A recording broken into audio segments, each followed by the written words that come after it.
Oh, Freelancer, it's been a while.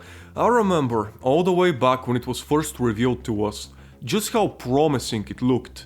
It was said to be the chosen one. It was meant to destroy the repetitive elements of Hitman, not join them, to bring balance to the meta, not leave it in pieces.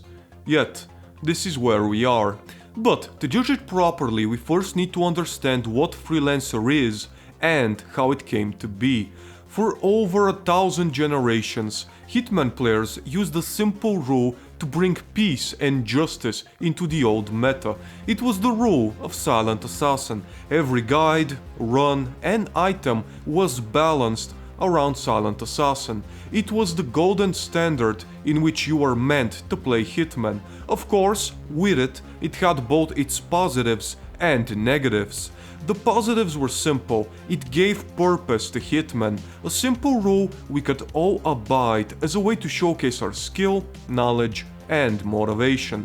Without Silent Assassin, the game loses its purpose. It just becomes a shit show where everything goes on, and although that can be fun for some, most stealth players enjoy playing stealthily.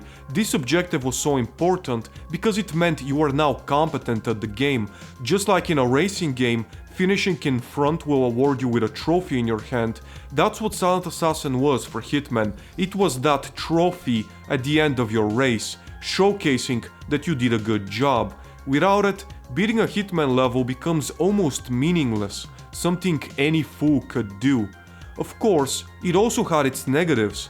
It created a singular way in which the game could be played, that the meta was fairly strict, that the vast majority of items unlocked become useless in an actual playthrough, since items like the coins and lockpick were so useful, and you only had one place for a pistol and 3 item slots in total, counting the smuggles. You were extremely limited when it comes to gear, meaning that over 80% of your unlocks would never see the light of day. Freelancer was meant to combat that problem, to expand players' gear significantly and allow them to bring a lot more items on their missions, to replace the Silent Assassin objective with challenges that you need to complete, giving you a different purpose for which to play.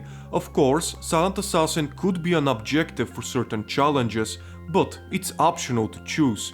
On the other hand, you now had challenges wanting you to use explosives and flashes, as well as certain melee items you never would have touched before. I mean, on paper, it sounds like a promising change of pace, right? It sounds like IU has understood the limitations of regular Hitman and found a way to fix them with this alternative version, while also giving players tons of customization over a new safe house and allowing them to choose specific maps and challenges that they like to play on, while mixing up the targets to allow a constant flow of ingenuity. It only takes a look at the comments to realize that the community at the time were as happy as schoolgirls with shiny new vibrators. So, the question has to be asked, with this great concept in mind, what went wrong? Well, the first problem is, they decided to take the extreme direction of banning any type of restarts or retries once you had made it to a map. That was done as a way to higher the stakes and make it feel more real. If you were to quit the game, you would lose all broad gear and weapons, as well as half your merces, which is basically your money. Not to mention you would alert all remaining territories, making your challenge that much harder. The extreme direction causes a simple yet fatal flaw. What happens when the game itself chooses to fail you? When you randomly get stuck on the environment and are unable to escape? Or when a guard decides to shoot you on sight just from a single look? Not to mention all the times you will be spotted through walls and sometimes even floors, as well as invisible NPCs who, despite spotting you, are impossible to even find. These may sound like extreme scenarios that would very rarely happen, but they happen more often than not. I've had one bug or glitch happen like that on almost every single campaign I've completed, and I'm level 100. What does that tell you? It means that Freelancer is no longer a game of skill, but a game of chance. It turns from a carefully crafted chess move into a Russian roulette. But I'm afraid it goes even farther than that. Freelancer is determined on changing things up, adding new NPCs where they weren't present before, as well as cameras and different items being added or sometimes removed. It makes the maps themselves more unpredictable, but the problem is you're not allowed to learn those new changes. In Hitman, the way to get good is to fail and try again until you find the solution for the problem that you're having, from camera positions to NPC routes. But in Freelancer, anytime you get spotted by a camera or a random NPC, it becomes a total shit show, where now the whole map will be looking for you to gun you down. It destroys creativity because every mistake becomes fatal. It actively discourages you from challenging yourself or mixing things up, which was the entire point of the mode itself, while also forcing you to rely on overpowered weapons and disguises. If you want to succeed, it means you have to play it safe, not take any major risks, and every playthrough has to take forever, not helped by challenges that are often contradicting themselves, forcing you to constantly make compromises between them. That, along with the slow, grindy leveling up system, means that players can get burned out very quickly. It's a game mode that's simply unsustainable long term, a game mode that flips the formula completely on its head, which can be very difficult to get used to for veteran players. But then again, that was the point, to give you an alternative to regular Hitman, something you could play in a very different way, with very different rules. But now, we have to ask the question, how has Freelancer aged 1 year later? I had my opinions on the matter, but still, I wanted to make a post as a way to confirm my suspicion, and here's the results. The vast majority of players either play it every now and again on rare occasions, or never touch it at all anymore.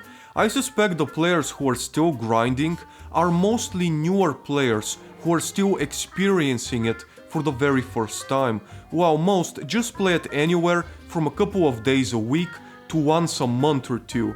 Now, some people may seem to think that, oh, that's just your audience and it's different, but my audience is normal as it gets.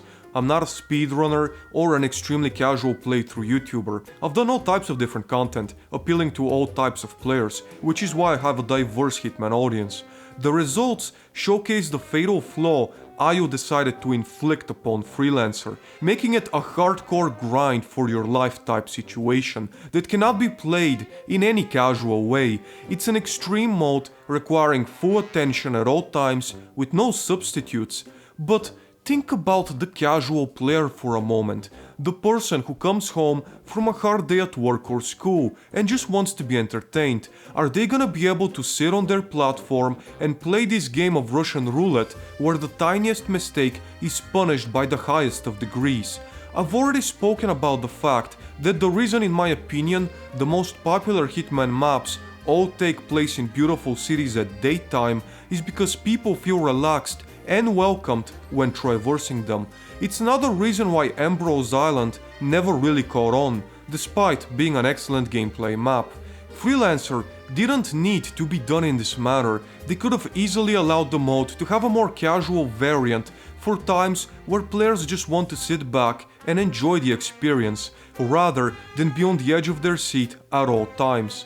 The rogue elements simply don't fit a game like Hitman, especially when it's forced upon the players at all times. IO did everything they can to stick to their guns and keep that extreme direction despite any of the players' reception. But it was a losing battle. Gaming is like a fart. If you have to force something, it's probably shit. Yes, I'm looking at you, Rocksteady. Now, Freelancer is not shit. Far from it, actually. It is a good alternative for players looking to try something different. Yet I can't help but feel the wasted potential of forcing it as an everything or nothing type scenario, where it simply didn't have to be. You can take elements from certain genres or game types without having to become a slave to their very worst instincts. Yes, I'm once again looking at you, Rocksteady. Now, there lies the rub.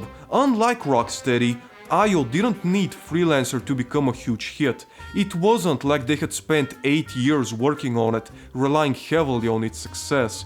They could try different things and move in alternative directions without having to worry too much about the reception. And that is where Hitman Freelancer truly is in 2024. A game mode that has a lot of potential, and sometimes you get to experience that potential and truly feel the best it has to offer. Other times you get frustrated with how chaotic and restricted the formula seems to be. I believe I speak for the vast majority of Hitman players when I say that I'm very grateful for Freelancer and all of the hours of entertainment it has given me, especially in the beginning, and truly believe that with just a little bit of ingenuity, you can make it a mode that people can truly love and stick around for, giving the casual players a more relaxed experience while mixing things up with different leaders, making showdowns more unique, as well as maybe having certain unique bosses that only come from time to time, similar to elusive targets with lore behind them and exclusive rewards. Freelancer to me is a mode that is simply brilliant despite wetting the bed on the unnecessary grindy leveling system. It can be very fun to play, but its lack of understanding that many bugs and glitches are simply a part of Hitman and they alone can fail your missions, along with the disregard for its casual audience, is an uncommonly stupid mistake, like shitting the bed, and that is harder to overlook. My hope for this video was to show you all the different perspectives that Freelancer has to offer, as well as the reason for its invention. Whether it has any potential for future iterations or not, only time will tell. Until then, this has been Wild Gold. Thank you very much for watching.